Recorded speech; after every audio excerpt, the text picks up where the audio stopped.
ಎಲ್ಲರಿಗೂ ನಮಸ್ತೆ. ಇವತ್ತಿನ ರಾಯರ ಮಂತ್ರಾಕ್ಷತೆಯ ಪವಾಡದ ವಿಡಿಯೋ. ರಾಯರ ಸನ್ನಿಧಾನದಲ್ಲಿ ನೀಡುವ ಮಂತ್ರಾಕ್ಷತೆಯ ಮಹಿಮೆ ಪವಾಡವೇನು ಗೊತ್ತೇ? ರಾಘವೇಂದ್ರ ಸನ್ನಿಧಾನದಲ್ಲಿ ನೀಡುವಂತಹ ಮಂತ್ರಾಕ್ಷತೆಗೆ ಅದರದ್ದೇ ಆದ ಪಾವಿತ್ರತೆ, ಶಕ್ತಿ ಇದೆ. ರಾಯರ ಶಕ್ತಿಯೇ ಮಂತ್ರಾಕ್ಷತೆಯಲ್ಲಿ ಅಡಕವಾಗಿದೆ. ಮಂತ್ರಾಕ್ಷತೆಯನ್ನು ತೆಗೆದುಕೊಳ್ಳುವಾಗ ನಾವು ತಪ್ಪುಗಳನ್ನು ಮಾಡಬಾರದು. ಮಂತ್ರಾಕ್ಷತೆಯ ಮಹತ್ವವೇನು? ಮಂತ್ರಾಕ್ಷತೆಯನ್ನು ಬಳಸುವುದರ ಪ್ರಯೋಜನಗಳೇನು? ನೋಡೋಣ ಬನ್ನಿ. ಕಲಿಯುಗದ ಪ್ರತ್ಯಕ್ಷ ದೇವರೆಂದು ನಾವು ರಾಘವೇಂದ್ರ ಸ್ವಾಮಿಗಳನ್ನು ಕರೆಯುತ್ತೇವೆ. ಬೇಡಿದವರ ಇಷ್ಟಾರ್ಥಗಳನ್ನು ಈಡೇರಿಸಿ ಸಂಕಷ್ಟಗಳನ್ನು ದೂರ ಮಾಡುವವರೇ ಕಲಿಯುಗದ ಕಾಮಧೇನು ರಾಘವೇಂದ್ರ ಸ್ವಾಮಿಗಳು. ರಾಘವೇಂದ್ರ ಸ್ವಾಮಿಗಳ ಮಹಿಮೆ ಹೇಗಿದೆ ಎಂದರೆ, ಎಂದಿಗೂ ಜನರು ದೇವರೆಂದರೆ ತಿರುಪತಿ ತಿಮ್ಮಪ್ಪ, ಗುರುಗಳೆಂದರೆ ಶ್ರೀ ಮಾಂಚಾಲಿ ರಾಘಪ್ಪ ಎನ್ನುವ ನಾಣ್ಣುಡಿ ಇದೆ. ಎಲ್ಲರನ್ನೂ ಪವಾಡ ಪುರುಷರು ಎಂದು ಕರೆಯಲು ಸಾಧ್ಯವಿಲ್ಲ.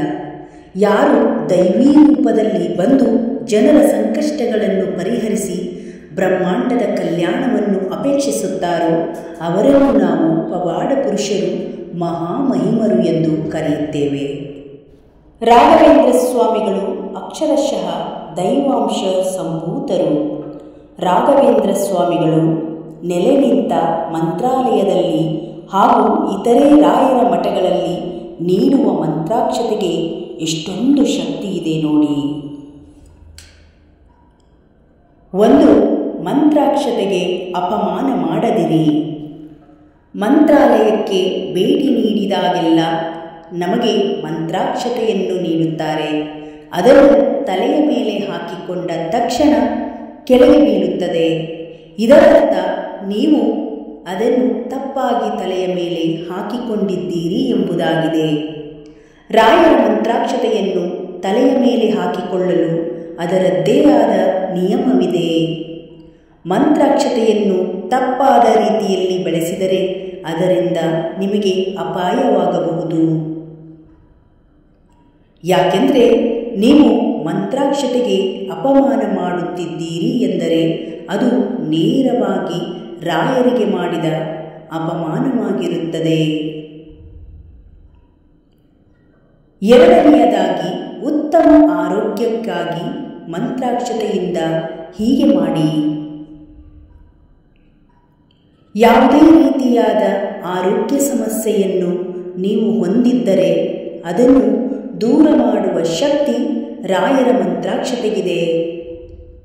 ರಾಯರ ಮಠದಲ್ಲಿ ನೀಡಿರುವ ಮಂತ್ರಾಕ್ಷತೆಯನ್ನು ಇಂದು ಬಿಳಿ ಬಣ್ಣದ ಬಟ್ಟೆಯಲ್ಲಿ ಇಟ್ಟು ಅದನ್ನು ನಿಮ್ಮ ದೇಹದ ಬಲಭಾಗದ ದೇಹದಲ್ಲಿ, ಅಂದರೆ ಬಲಭಾಗದ ಜೇಬು ಅಥವಾ ಪ್ಯಾಕೆಟಿನಲ್ಲಿ ಇಟ್ಟುಕೊಳ್ಳಬೇಕು.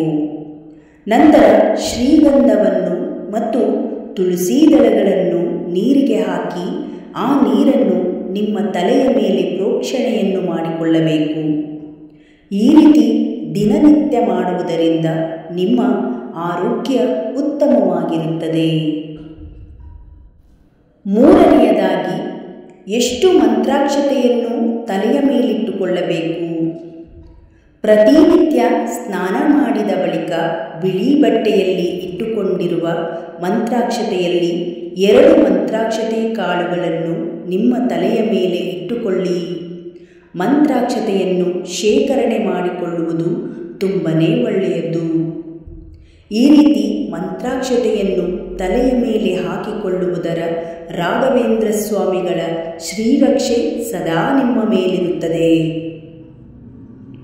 ಮಂತ್ರಾಕ್ಷತೆಯನ್ನು ಸರಿಯಾದ ರೀತಿಯಲ್ಲಿ ಬಳಸಿದಾಗ ಮಾತ್ರ ಎಲ್ಲ ಕೆಲಸಗಳಲ್ಲಿ ಜಯವಾಗುವುದು. ನಾಲ್ಕನೆಯದಾಗಿ, ಮಂತ್ರಾಕ್ಷತೆಯ ಮಹತ್ವ ಹೀಗಿದೆ.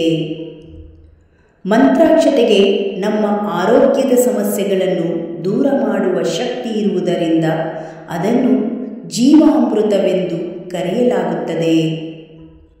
ಮಂತ್ರಾಕ್ಷತೆ ಎಂದರೆ ಮಂತ್ರಿಸಿದ ಮಂತ್ರ. ಪರಿಪೂರಕ ಹೊಂದಿರುವ ಅಕ್ಷತೆ ಎಂದರ್ಥ. ಗುರುಗಳು ನೀಡುವ ಮಂತ್ರಾಕ್ಷತೆಯನ್ನು ಸುವರ್ಣ ಅಕ್ಷತೆಯಂತಲೂ ಕರೆಯಲಾಗುತ್ತದೆ. ಮಂತ್ರಾಕ್ಷತೆಗೆ ದೇಹ, ಮನಸ್ಸು ಮತ್ತು ಆತ್ಮಕ್ಕೆ ಕವಚದಂತೆ ಕೆಲಸ ಮಾಡುತ್ತದೆ. ಮಂತ್ರಾಕ್ಷತೆ ಗುರು ಶಿಷ್ಯರ ಬಾಂಧವ್ಯವನ್ನು ಪ್ರತಿನಿಧಿಸುತ್ತದೆ. ಮಠಗಳಿಗೆ ಬಂದಿರುವ ಭಕ್ತರು ಅಂದರೆ ಶಿಷ್ಯರು ಮಂತ್ರಾಕ್ಷತೆ ಇಲ್ಲದೆ ಮಠದಿಂದ ಹೊರಗೆ ಹೋಗಲು ಬಯಸುವುದಿಲ್ಲ. 5ನೇಯದಾಗಿ ಮಂತ್ರಾಕ್ಷತೆಗೆ ಸಂಬಂಧಿಸಿದ ಕತೆ. ಹಿಂದೆ ಅನೇಕ ಶಿಷ್ಯರು ರಾಯರ ಬಳಿ ಜ್ಞಾನವನ್ನು ಪಡೆದುಕೊಳ್ಳಲು ಬರುತ್ತಿದ್ದರಂತೆ. ಅದರಲ್ಲಿ ಒಬ್ಬ ಬಡ ವಿದ್ಯಾರ್ಥಿ ಇರುತ್ತಾನೆ. ಆತನ ಶಿಕ್ಷಣ ಮುಗಿದ ನಂತರ ಆತನ ಬಳಿ ರಾಯರಿಗೆ ನೀಡಲು ಏನೂ ಇರುವುದಿಲ್ಲ. ನೇರವಾಗಿ ರಾಯರ ಬಳಿಗೆ ಹೋಗಿ, ಗುರುಗಳೇ, ನಿಮಗೆ ಏನನ್ನು ನೀಡಲು ನನ್ನ ಬಳಿ ಇಲ್ಲ, ನಾನೊಬ್ಬ ಬಡವ ಎಂದು ಹೇಳುತ್ತಾನೆ. ಆಗ ರಾಯರು, ನೀನು ಅದರ ಬಗ್ಗೆ ಚಿಂತಿಸಬೇಡ, ನನಗೆ ಅದರ ಅಗತ್ಯವಿಲ್ಲವೆಂದು ತನ್ನ ಬಳಿಯಿದ್ದ ಅಕ್ಕಿಯ ಕಾಳುಗಳನ್ನು ತೆಗೆದುಕೊಂಡು ಮಂತ್ರವನ್ನು ಪಠಿಸುತ್ತಾ ಅದಕ್ಕೆ ಶಕ್ತಿಯನ್ನು ತುಂಬುತ್ತಾರೆ. ನಂತರ ಆ ಮಂತ್ರಾಕ್ಷತೆಯನ್ನು ಬಡ ವಿದ್ಯಾರ್ಥಿಗೆ ನೀಡುತ್ತಾರೆ. ಆತ ಅದನ್ನು ತೆಗೆದುಕೊಂಡು ತನ್ನ ಊರಿಗೆ ದಾರಿಯನ್ನು ಹಿಡಿಯುತ್ತಾನೆ. ಅವನು ಊರು ತಲುಪುವುದಕ್ಕೂ ಮುನ್ನವೇ ಕತ್ತಲಾಗುತ್ತದೆ. ಆಗ ಅವನು ಅಲ್ಲೇ ಮಾರ್ಗ ಮಧ್ಯದಲ್ಲೇ ಒಂದು ಪುಟ್ಟ ಮನೆಯಲ್ಲಿ ಆಶ್ರಯವನ್ನು ಪಡೆದುಕೊಳ್ಳುತ್ತಾನೆ. ಆ ಮನೆಯ ಮಾಲೀಕನ ಹೆಂಡತಿ ತುಂಬು ಗರ್ಭಿಣಿಯಾಗಿದ್ದಳು. ಆಕೆಯ ಗರ್ಭದಲ್ಲಿದ್ದ ಮಗುವನ್ನು ತಿನ್ನುವುದಕ್ಕಾಗಿ ಪಿಶಾಚಿಯೊಂದು ಅಲ್ಲಿಗೆ ಬರುತ್ತದೆ. ಆಗ ರಾಯರ ಶಿಷ್ಯ ಗುರುಗಳು ನೀಡಿದ್ದ ಮಂತ್ರಾಕ್ಷತೆಯನ್ನು ಪಿಶಾಚಿಯತ್ತ ತೋರಿಸುತ್ತಾನೆ. ಆಗ ಆ ಪಿಶಾಚಿ ಅಲ್ಲಿಂದ ಓಡಿ ಹೋಗುತ್ತದೆ. ಇದರಿಂದ ಆತನಿಗೆ ಆ ಕುಟುಂಬದಲ್ಲಿ ವಿಶೇಷ ಗೌರವ ಸಿಗುತ್ತದೆ. ಈಗ ರಾಘವೇಂದ್ರ ಸ್ವಾಮಿಗಳ ಶಕ್ತಿಶಾಲಿಯಾದ ಮಂತ್ರವನ್ನು ನೋಡ್ಕೊಂಬರೋಣ. ರಾಘವೇಂದ್ರ ಸ್ವಾಮಿಗೆ ಸಮರ್ಪಿತವಾದ ಈ ಅದ್ಭುತ ಮಂತ್ರವನ್ನು 10 ಬಾರಿ ಪಠಿಸಿ. ಶ್ರೀ ಪೂಜ್ಯಾಯ ರಾಘವೇಂದ್ರಾಯ ಸತ್ಯಧರ್ಮ ರಥಾಯ ಚ ಭಜತಾಂ ಕಲ್ಪವೃಕ್ಷಾಯ ನಮತಾಂ ಕಾಮಧೇನುವೇ. ನೀವು ಈ ಮಂತ್ರಾಲಯಕ್ಕೆ ಹೋದಾಗ ತುಂಗಾ ಸ್ನಾನ ಮಾಡದೆ ಹಿಂತಿರುಗಿ ಬರಬೇಡಿ ಹಾಗೂ ರಾಯರ ಮಂತ್ರಾಕ್ಷತೆಯನ್ನು ತರಲು ತಪ್ಪದೇ ಮರೆಯಬೇಡಿ. ಯಾಕೆಂದರೆ ರಾಘವೇಂದ್ರ ಸ್ವಾಮಿಯ ಈ 2 ಕಾಳು ಮಂತ್ರಾಕ್ಷತೆಗೆ ಅಷ್ಟೊಂದು ಶಕ್ತಿ ಇದೆ. ನೋಡಿದ್ರಲ್ಲ ಸ್ನೇಹಿತರೆ, ರಾಘವೇಂದ್ರ ಸ್ವಾಮಿಗಳ ಮಂತ್ರಾಕ್ಷತೆಯ ಪವಾಡದ ಈ ವಿಡಿಯೋ ನಿಮಗೆ ಇಷ್ಟ ಆಯಿತು ಅಂದ್ಕೊಂಡಿದ್ದೀನಿ. ಇವತ್ತಿನ ವಿಡಿಯೋ ನಿಮಗೆ ಇಷ್ಟ ಆದರೆ ಒಂದು ಲೈಕ್ ಮಾಡಿ, ಈ ವಿಡಿಯೋವನ್ನು ಶೇರ್ ಮಾಡಿ. ಇನ್ನಷ್ಟು ವಿಡಿಯೋಗಳಿಗಾಗಿ ನಮ್ಮ ಚಾನಲನ್ನು ಸಬ್ಸ್ಕ್ರೈಬ್ ಮಾಡಿಕೊಳ್ಳಿ. ಓಂ ಶ್ರೀ ಗುರು ರಾಘವೇಂದ್ರಾಯ ನಮಃ.